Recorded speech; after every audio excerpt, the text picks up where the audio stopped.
Hi everyone, it's Whisper Audios, and today's video I will be reading you a passage from a little short story that one of my friends has written. And this short story acts as a prologue, I would say, to the main book that he has written.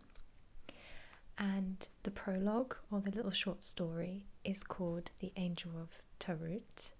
I think I'm pronouncing that okay. I'm sorry if I'm not. And it acts as a prologue to the book that he has written called The Epic Calling, and it is part of a series of books called the Magi Saga.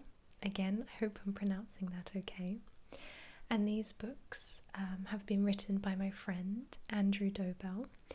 And if you are interested in purchasing the book, then I will link his website and where you can buy that in the description box. So if you are into fantasy and that kind of genre, then you're going to like this, because it's very, I guess, grounded in reality, but like in a more fantastical kind of world. So if you are interested, then please stay tuned. The Angel of Tarut, the Magi Saga, written and illustrated by Andrew Dobell. Prologue. Rome, Italy, AD 42. All that I have prophesied will come to pass when Ishtar gives birth. The voice was not her own. Instead, it sounded twisted and guttural, not the voice of a woman in her mid-20s. The crowd stood in silence, in awe of all that they had seen. Both senators and aides alike, stunned into silence. Simon Gita went to his wife's side, where she knelt in the centre of the Senate building. She caught her breath and looked up lovingly at her husband through her matted red hair. "Are you well, my sweet?" he asked her gently under his breath, so the assembled crowd couldn't hear. "Yes, I am fine," she replied, smiling up at him. Simon came to his full height once more and addressed the dignitaries before him. "You have seen the foresight my dear Helena possesses. She has proved herself many times to you these past few months, passing every test you have. Each and every prophecy you have asked her to foretell has come to pass. Now do you believe this one?" There was a mixed response from those assembled before Simon. Some were clearly convinced, and were nodding even now. Others looked unsure, while still there were those who clearly wouldn't listen to his wife's prophecy. Towards the back of the room, a small group of men looked on with cold and stony expressions. Amongst them stood a man Simon recognized, Simeon Cephas. Simon had noticed him a few days ago when he had arrived in Rome. It sent a shiver down his spine seeing him here. It surely did not bode well. Simon could still remember the last time he had met Cephas in Tyre. It wasn't a pleasant memory. Cephas watched with dispassionate eyes, utter contempt etched across his face. "Is it true? Everything she has said, will it come to pass?" Simon turned to the Magi senator who had addressed him. "I believe it to be true. She has foretold many things. Each and every one comes to pass, and I believe this one too, although not for many years." "But she speaks of the Dark Ones returning. She speaks of the end of the world," the senator said incredulously. "That is correct, Senator, but she also speaks of hope. It will not be the end of all things."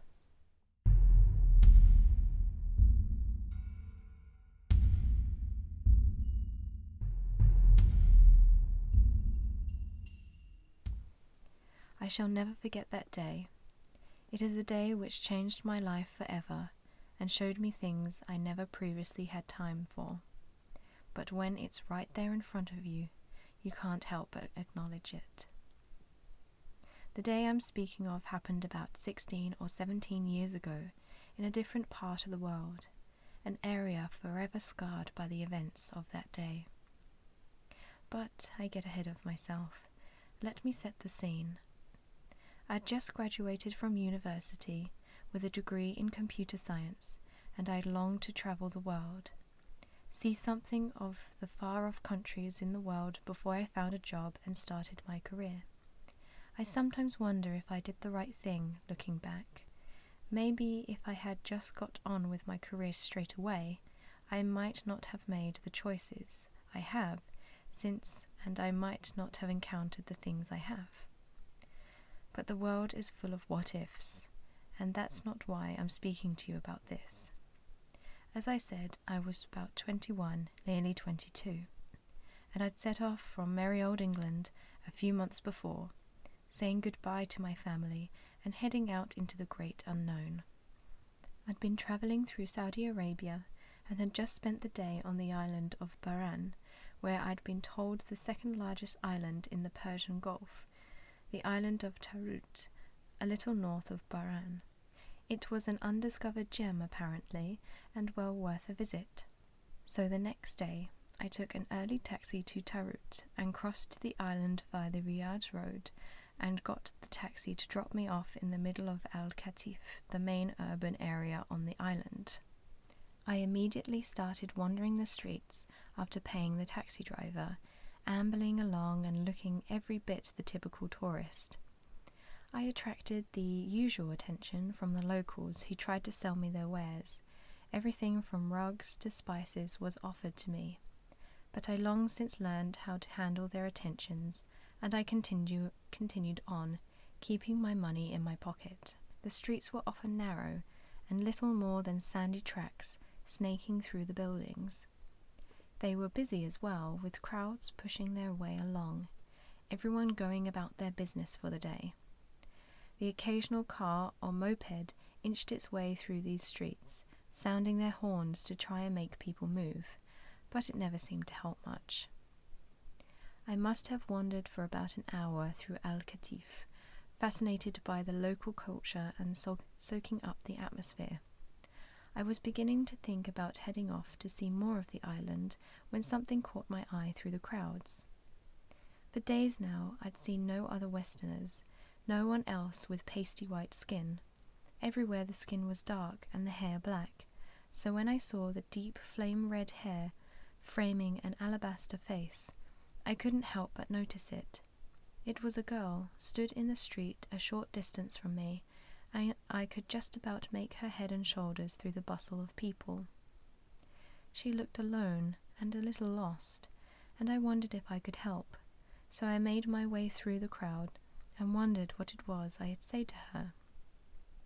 As I approached her, I couldn't help but notice that she really was quite beautiful. She must have been young, perhaps in her early 20s, a similar age to me. Looking back, I have to say I don't think my first thoughts were entirely honourable when I saw her. I mean, I was young, and I'd just seen a gorgeous girl. Naturally, I was thinking what my chat-up line would be. Little did I realise what I was in store for. She had her back to me as I reached her, and I leant slightly forward and said, "Hi." She immediately turned to me with a slightly surprised look on her face and gazed up at me. She had beautiful green eyes that seemed to look deep within me. It sounds corny, but when she looked up at me, I felt like she was looking into my mind or soul, depending on what you believe, I suppose. Seeing her up close like this, I really did see just how good-looking she was. She had a girl next door look to her, a natural kind of beauty that had me fascinated. She was smaller than me. I'm not far off 6 foot, so she must have been about 5'6", 5'8", maybe at a push. Oh, and she was heavily pregnant, really heavily pregnant. She looked literally about to burst. Her hands rested on the sides of her distended belly, her swollen bosom straining her top. I dread to think what the look on my face must have been at that moment. Surprise? Maybe a look of defeat, I don't know, but I looked back into her eyes and saw something else there which I'd missed before. It was a look of fear and slight confusion. I have to say I was immediately concerned. Something was wrong here, and I wasn't sure what it was. "Are you all right?" I asked her. "Is there anything I can do?" Suddenly her eyes bulged somewhat, and she winced, bending over as she gritted her teeth. "Oh crap," I muttered to myself as I realized that she was about to give birth. Help? Help, please," I started to say.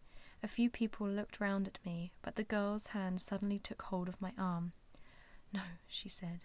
"Don't do that." "What?" "No help, please."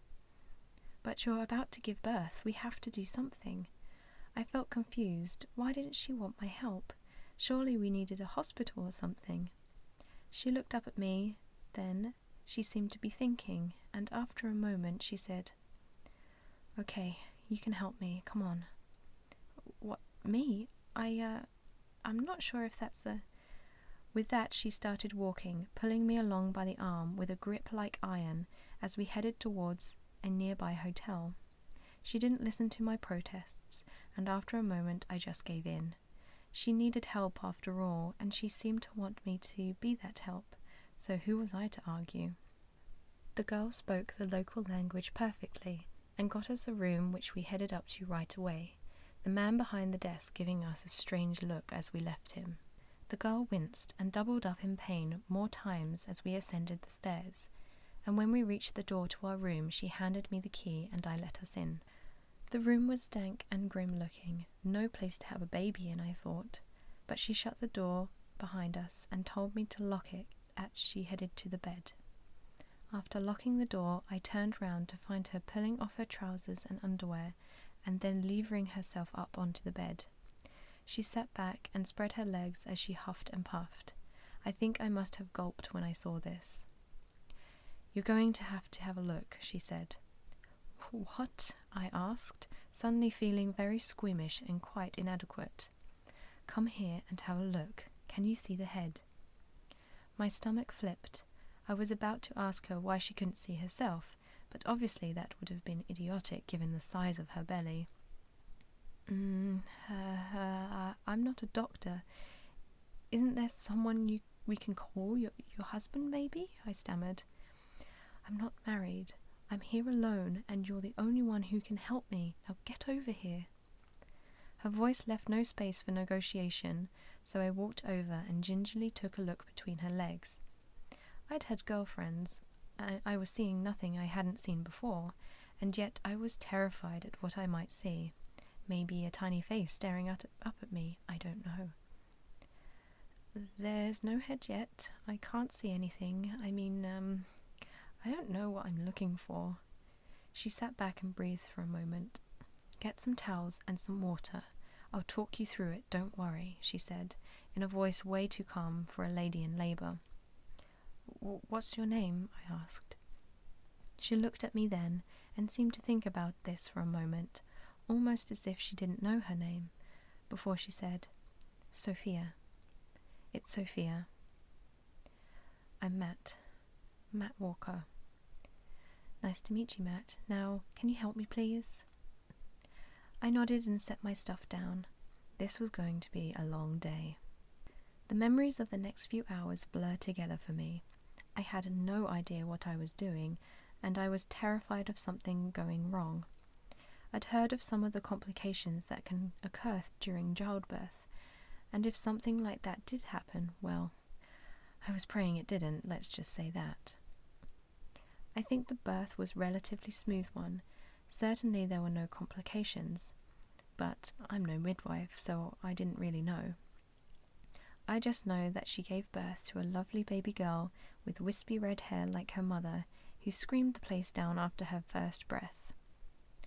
Birth is not a pretty thing. It's messy and damned scary. Sophia was now laid back on the bed after hours of screaming and shouting, covered in a film of sweat and looking utterly exhausted. The bed sheets were a mess, but she didn't seem to care for the moment. I continued to try and comfort the baby, but she didn't seem happy about something. "I think she's hungry," Sophia said, so I took her over to her mother, who pulled up her top and started to feed the baby. There was a little bit of messing about, but the baby soon got it and started to feed. I sat down in the nearest chair and relaxed. Sophia laid back too. We were both exhausted. After a while, the baby settled down, and I set about trying to clean things up.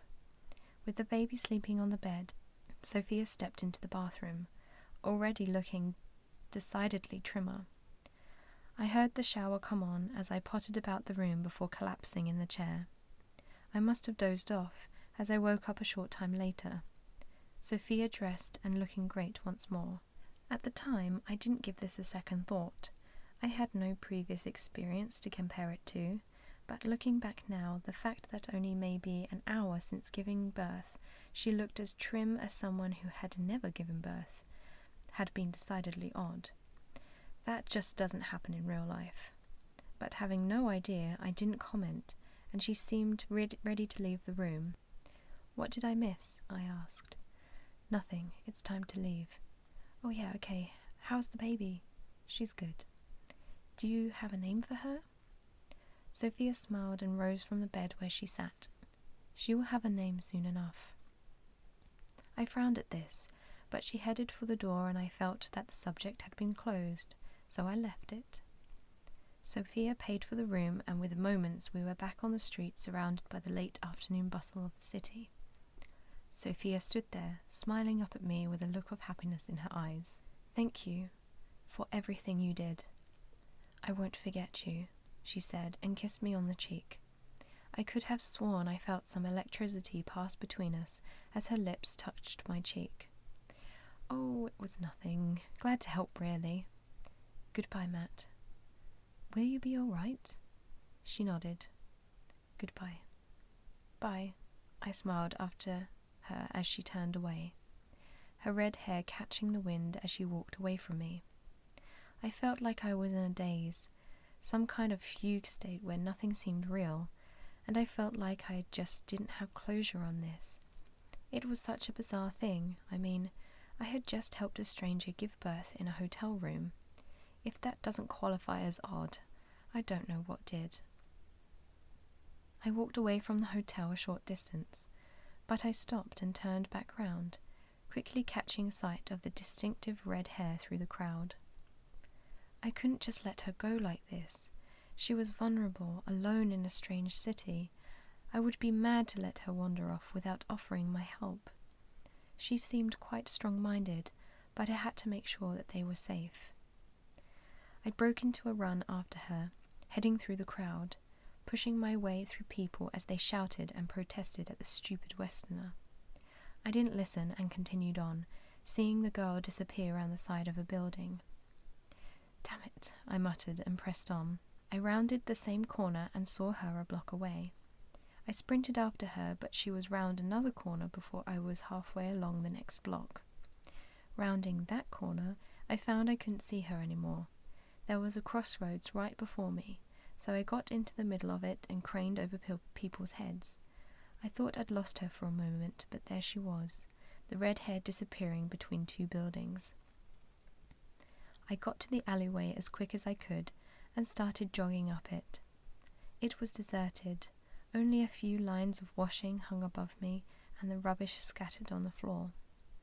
There was light at the end of the alleyway, and as I reached it, I saw that it opened up into a large patch of wasteland. Cracked concrete, broken bits of stone, and other detritus of life lay about the area.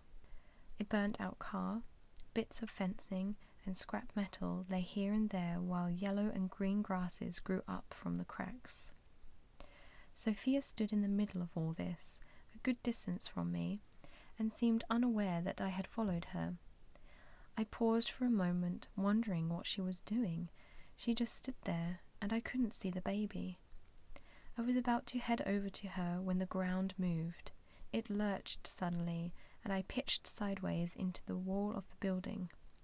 There was a sound of surprise from the street as it happened, and then silence for a moment. The ground lurched again and started to shake. Screams came from the street as I clung to the wall for dear life.